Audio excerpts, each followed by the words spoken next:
Welcome to Public Forum, a community outreach program produced at North Idaho College on the shores of Lake Coeur d'Alene.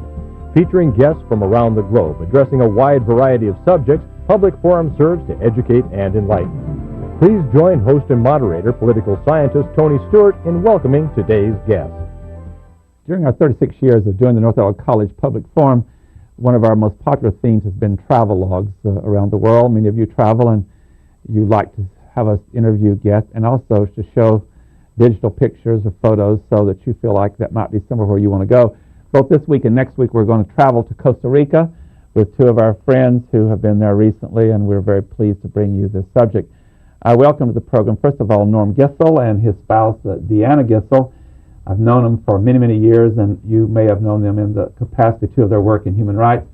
Norm Gissel is the former president of the task force, and Deanna is the former president of the task force. And Norm was one of the attorneys with Morse Dees that was so successful in suing the Aryan nations and brought great victory to our area. As always, it's great to see you and have you on the program. And thanks for coming and showing us these wonderful photos of your trip to Costa Rica. Thank you, Tony. Thank you. And as always, I'm pleased to have our regular panelist, Erna Reinhardt, who is Director of Public Relations at North Idaho College. And Erna will start today's questioning. Thanks, Tony. Welcome to the show, both of you. Thanks. This is we love to do travel shows, so this will be wonderful. Norm, let's start with you. Give us a little bit of an overview about your trip, what time of year you went, how long you stayed, and just a little bit about how much of the country you saw during that time that you were there. We went to Costa Rica around the 17th of July of this year, and we stayed nearly 3 weeks. And we took our grandson, Jonathan, and one of our daughters, Greta, with us. Costa Rica is a small country, and it's bounded on the south by Panama, and on the north by Nicaragua, and on the west by the Pacific Ocean, and on the east by the Gulf of Mexico.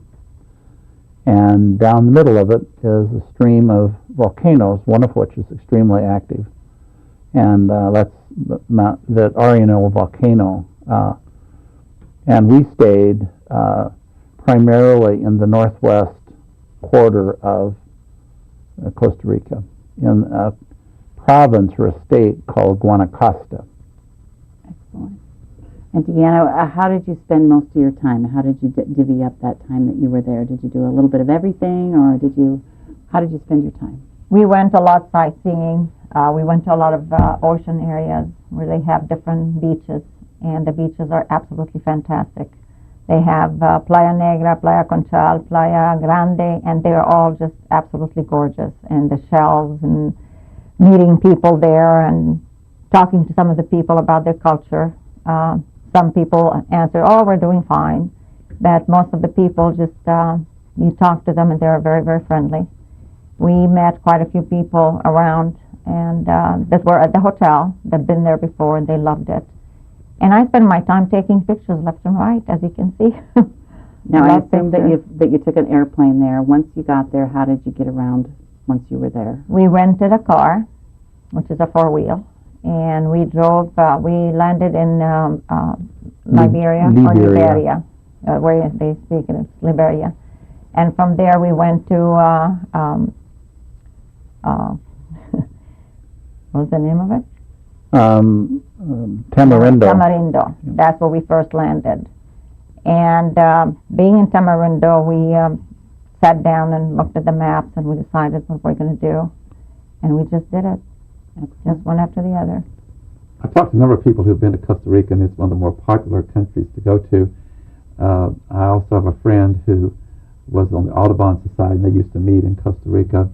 And Norm, I'll ask you this question first. It has been known for a number of years as being probably the most model democracy in Latin and South America. Tell us a little bit about what you learned concerning the people and their freedom and their right to choose their own government. Yeah. It is by far the wealthiest of all of the Central American states. And they've done that through a variety of mechanisms, but mostly because the economy is relatively free and that they have elections in which the loser leaves office and the winner gains office without a war or without a coup. And that's been going on for a long time. The last conflict of any consequence whatsoever on the borders of Costa Rica was the battle with Nicaragua. It was confined to Costa province, by the way, and that was in 1843. And since then, it has been primarily a democracy. And one of the unique features of Costa Rica is that in 1947 or 1949, I can't remember, but a good while ago, it disbanded its army and has had no army since that date. No military whatsoever, no Coast Guard, nothing of that nature. It has a police force that is present and enforces the law vigorously. It is it's a community of 4 million people. They have lots of self-identity with one another, and it's virtually free of physical crimes of any nature. I mean, there's almost no body crimes. There is some theft, and there is some, the typical things that you have in any complex modern society, but it is really virtually, in many ways, a crime-free area. And we felt comfortable, and I, having a 14-year-old boy and 2 women with me, I was very comfortable wherever we went at any time of the night or day that we happened to be where we were. For our viewers who don't know, Deanna Gissel is a professional photographer. In addition to the work she did on this trip, she's done a lot for our community here in our projects and programs. Deanna, you took many digital photographs, and we have chosen for show number 1 20 of those photographs, and then in show number 2 next week we'll show some others. I'm going to ask our wonderful staff to put up, and you can see on the screen here, if you'll take us through these and tell us what they are. Okay, number 1 is an airplane view from Playa Conchal, which is a beautiful beach. It's a beautiful resort. It's all-inclusive. You go in there and you have so much fun. They have a lot of pools, and the food was excellent. The people were wonderful. It was really an experience to be in that hotel and being on that beach. Beautiful, the water and the greenery and all. It's just a gorgeous place. It is absolutely beautiful. The sand is gorgeous. They call it Playa Conchal because the sand is looks like you had taken a shell and grinded it into little, fine pieces. Is that it on the Caribbean side or the Pacific side? Mm-hmm. It's on the Pacific side. This is almost all these photographs were on the Pacific side. We'll move to photograph 2 now and tell us what that is. That is a view from a boat that we took fishing one day. Jonathan went fishing for a sailfish. Your grandson. My grandson, yes. And we had, on the way back, the weather was so beautiful, and that is a view of Tamarindo. That's downtown. It's right in the middle of the town, and that's as much as you can see from, there isn't that much in the front, but it is a beautiful view, and the trees were green, the sand, everything was just absolutely gorgeous. You can tell. Just breathtaking. I know people will want to visit there. Our third photograph? The third photograph is, it's a bar, and it's on one side, and then this little piece is where you go and rent those little surfboards. Body surfing boards. Yeah, body surfing. And they rent, you can rent for diving, scuba diving and all this stuff. But I like the structure that they had. And a lot of houses are made like that. Bars, restaurants, they have kind of the structure with all the leaves. And the climate permits to do that more than you would in a more severe climate. Yes. And they don't have windows, which is amazing. There's no windows to be found. It's just the roof, and then it's all open. Then photograph number 4. Number 4, we went to Arenal and The volcano, and we decided to take a drive, and we went up the hill because we wanted to go to the zip line. And on the road to the zip line, there was quite a few homes that we looked at. And what amazed me is the structure of the houses are very colorful. They are in yellows and blues and greens. I mean, very bright colors. Plus, almost everybody that owns a house there are sitting outside. They read the newspaper, they sit and chat. You'll see a lot of people sitting on the outdoors. As you can see in this one, there's a lady reading a newspaper. And I like the way they live. It's just very simple and Appears relaxed. very relaxed, all of them. You know, they take their time. They're not in a hurry, and you see that they really enjoy their time off or time at home. We'll move to the next one now. The other one is another home, and it's, as you can see, a lot of them are gated. They take a lot of time in decorating their gates. They have beautiful gates. They have, you know, they take most, and what you see on the right side, they are glass. There are blocks of glass that they put in, and it looks like it has iron on the inside, but it's all glass. And the other one is just an iron gate. And they are very famous. I mean, I've seen most of the homes, they like the oval doors, windows, which it's very popular there. Really, really attractive. Yeah, and these 2, 4, and 5 slides are representative of what they describe as the Tico style of residential architecture. There's many, many houses look like this. Yeah. And we'll go to photograph 6.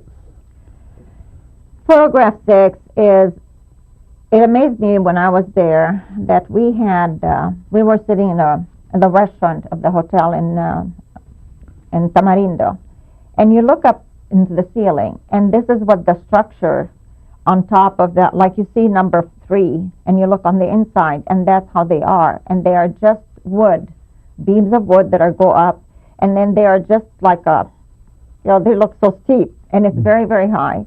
And then they have the banana leaves or whatever leaves they have. I don't know, banana leaves. I think they're banana leaves. I think that's right. That they cover the top, and that keeps the rain away. And usually they are very high, and no windows as usual. We were inside those when it was just downpouring rain, and there was no rain inside whatsoever. They really have it figured out. Waterproof, exactly. And then number 7, there's a story behind the chickens, I believe. Yeah, I'll let Norm explain to you. Well, He's the one who laughed about that. Wherever we went, this was, and every time we come into a yard or a rural area, this is one of the themes that we came across were chickens. They were crossing the road or on the edge of the road, or we're in the middle of the yard or something, and there's this huge population of chickens throughout Costa Rica, and they're very happy because they're free-range chickens, which is a big deal, I guess, if you want to eat one. And the chicken, by the way, was the food there was excellent, and the chicken was especially good because the chickens were happy before. When they're running loose like that, that's kind of risky. They might be dinner. Yeah. They cross a lot of roads, and you have to be careful. Our next photo is number 8. Number 8 was taken at the same time, the same as 4 and 5. Like I said, we were driving up. And people there, they see a car coming, and they get out and look at you or whatever. They knew we were, tourists.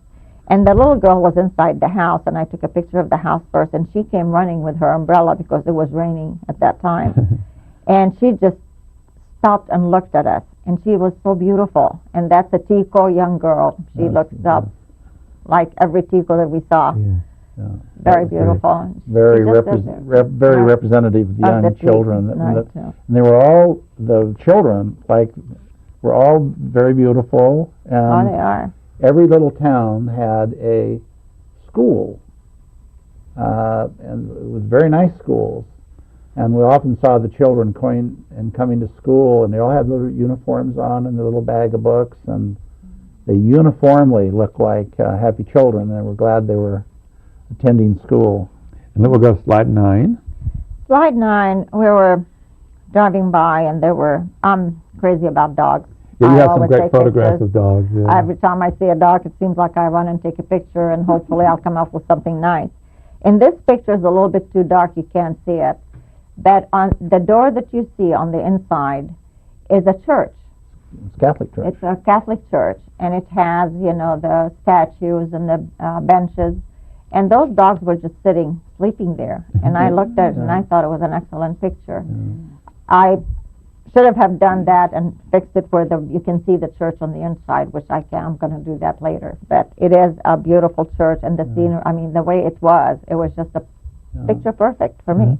And number 10? Number 10 is kind of a story there. We were in San Jose. Which is the capital. The capital of Costa Rica. It's about 1 million people, I think. Yeah, at least 1 million people. A very, very busy city. They have an excellent transit, as we could notice. There's a lot of buses that drive people to and from work. What amazed me at that time, which I was surprised, the bus driver, which is taking people somewhere, he stopped in the middle of the road, and the guy that you see bending over, he was getting a popsicle. He was a popsicle He was a salesman. popsicle salesman. So the bus stops, and he buys a popsicle from the vendor. And the vendor bends down, gets the popsicle, and gives it to him. That's beautiful. Right in downtown San Right Jose. downtown San Yeah. So that San shows Jose in the again middle. how relaxed people in Costa Rica are, and Yeah. maybe they really know something about life that we should learn. Yeah. Let's go to number 11 now. Okay, this is a museum that is 2-story high. And what you can see there is some of the artifacts that they did during pre-Columbian days. And it's all what you see there is made of gold. Mm. Every single one of them. And what they do is they have like the frogs. They wore a little collar, like the one you see on top. It's a medallion that they wore over their chest. I don't know how they hung it, but they wore it. And all the other stuff that you see there, all these are like deers, frogs. They're animals, but they make them into a gold emblem, and they wear it. Oh, how And nice. there's a picture of an Indian wearing a collar, which is almost about 6 inches wide, and it goes all around his neck. And we saw some of the Yeah. people there wearing them. Number some 12. statues. Number 12 is a restaurant we went to breakfast, and that was in San Jose. And they told us it was a very, very good restaurant for breakfast. They serve an excellent breakfast, so we went there. And as you can see, everything hanging there it's fresh onions. Oh. And they have pictures. They have the ones that you see on the edges that go under the onions. There's pictures of old San Jose. And all these cups, they are made out of, what do you call that? Ceramic? Yeah, like ceramic. And not ceramic, but they are aluminum, and they have cover on them. I know there's a word for it. I can't think of it now. But anyway, they serve coffee in those, but they chip with the time you wash them and all that. So the old ones, they hang. And what they do there is the coffee. It's very interesting the way they do it. It's just 2 pieces of wood with one on top with a hole in it. And then they have a little material, cloth, and then they have a pitcher below it. And they bring super hot water. The cloth has coffee in it. And then they pour the hot water into that, and then that's the coffee you drink. It is absolutely fantastic. We bought one to bring back. So Yeah. Number 13. that was in the same restaurant. What you see here is what people use as vendors that drive them around the town. The red thing. The red that you see up there. It's a cart. And we saw it quite a few times around Costa Rica. And you'll see vendors with popsicle, with fresh fruit, with there was one in one of the hotels, and they had marimba on top. And they had the car parked right there, and they were playing marimba from on We're top. on number 14 now. Number 14 is especially, it's a fish that they have, and they cook it whole. They just deep fry it. It is excellent. It's called, you have it here. Dorado? Yeah, Isn't that the Dorado. Dorado? That's what they call over there. It's Dorado. But over here it has something, some other name. We'll move on now to number 15. Number 15 is a lot of cactus. And they have them all over the place. I didn't think they would have cactus down there for one reason, but I was surprised that they have a lot of cactus. And number 16 and 17 will show another outdoor type of... Okay, those are trees, and the one on top is 16. The trees have the roots, and the roots hang from the tree down, as you can see, going all the way down, and they grab the soil, and that's how the trees gets pushed up Towards the sun. towards the sun. but it's It like is, arms that push it up. It's an adaptation. That The is roots really push the interesting. tree Yeah. towards the sun. That is really interesting. We'll go now to number 18. This next picture is... We've already been at 17 and we're at 18 Yeah, now. okay. 18 is a view of estuary that there was... 18, Lake Arenal. Oh, Lake Arenal. We were on our way to Lake Arenal. And But that is Lake Arenal, and Yeah, that's around... that's Lake Arenal, and it was created by a dam, and it sits just below the volcano, That's right. Arenal volcano. And we'll move now to number 19. We got two more here. Number 19 is the actual volcano. You don't see the Is this the active one? active Yes, one, this is and the- it's always active. You hear it rumbling. You see it when there's no clouds above. You can see the lava falling down, and it looks like a big dirt rock coming down, and it's ongoing all the time, every 2 hours. And here to end our slides is a picture of the family. Here's you, Deanna and Norman, your grandson Jonathan, and your daughter Greta. And that's in front of the Arenal. Yes. Well, thank you so much. It's a wonderful trip through those, and we'll turn back now to Erna Reinhardt. One thing that I read about when I was reading about Costa Rica is that there are a lot of refugees from both Nicaragua and Colombia, I believe. Did you see any of those people or come to know anything about We that part of the culture? I read the newspapers there very carefully, and during the whole time I was there, and then a little bit before we went down there, and we didn't